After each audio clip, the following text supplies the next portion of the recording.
Because when the mind has forgotten about the light of heaven, the light of the true self, the light of source, and forgotten about the level of the mind, the power of the mind, the power of the present moment, and is so focused on specifics that you can begin to see how it totally feels like a victim of the world. And this is because the ego has said, you have separated from your source. You have separated from your cause. You being a child of that cause, you being a child of source, have separated from that source. And now the ego says, okay, now the cause is the world and the effect is your state of mind. Whatever the cause, whatever happens in the world will affect your state of mind. And so we seem to go through our day reacting and responding to the images on the movie theater screen, forgetting that I am so powerful, forgetting that I am the power of the mind, and I am in complete control of everything that I seem to experience moment to moment to moment. And the reason why the mind is so focused on specifics and so focused on reacting to the images on the movie theater screen is because I don't want to take responsibility for my state of mind. I believe that if I go back to that core belief in separation, I'm going to be so smited, I'm going to be so punished that I would rather react and respond to the movie theater screen to punish myself, feeling like a victim, rather than going back to the level of the mind to look at and begin to realize the divine innocence through looking at that false belief of separation. To use an example of this, what I'm trying to convey here is if we use the movie The Lion King with Simba and Simba's father, you know how Scar pushes Simba's father off of the cliff and he ends up dying, and then Simba goes and rushes to his father to see that he's dead. Well, this is very much like the false belief in separation. Scar says to you, oh, you've killed your father. You better run away, because if you go back to Pride Rock, you're going to get punished. They're going to punish you for killing Mufasa. And the guilt of that false belief in separation, that guilt from that lie, because as we know through watching the movie, Simba didn't kill the father. Simba was innocent. Simba didn't do anything wrong.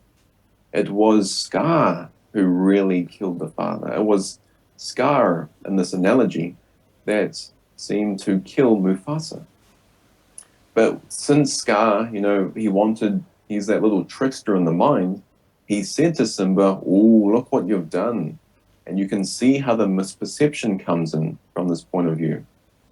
If you believe that one foundation, that one lie of how you killed Mufasa, you are going to experience the false effect of that, which is guilt.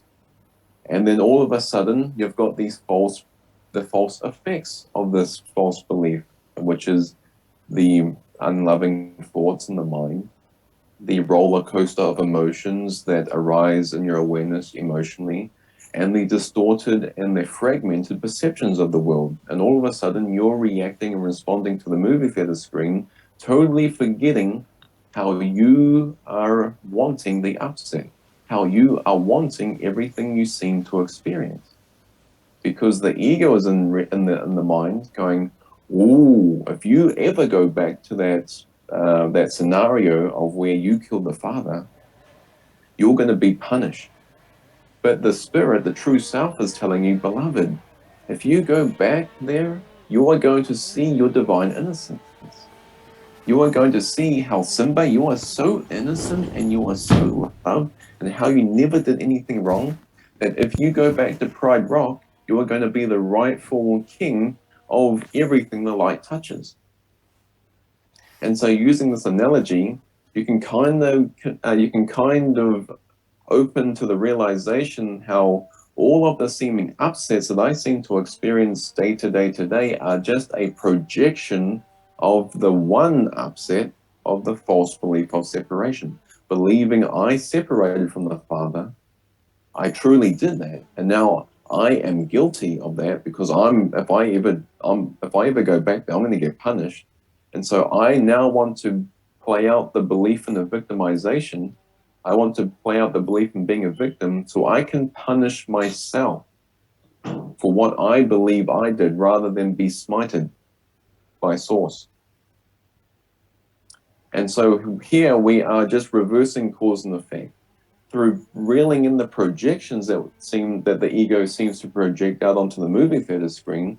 We can begin to reverse cause and effect and be like, hey, maybe I am in full control of everything I seem to experience, everything I seem to experience moment by moment by moment.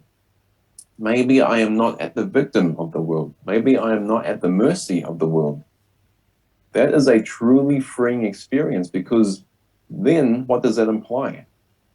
That implies the immediacy of enlightenment, the immediacy of peace, the immediacy of salvation. Maybe I don't even need the world to change, because if I don't need the world to change and I can choose peace this moment, then that totally cuts out the idea of time needed to be peaceful, right?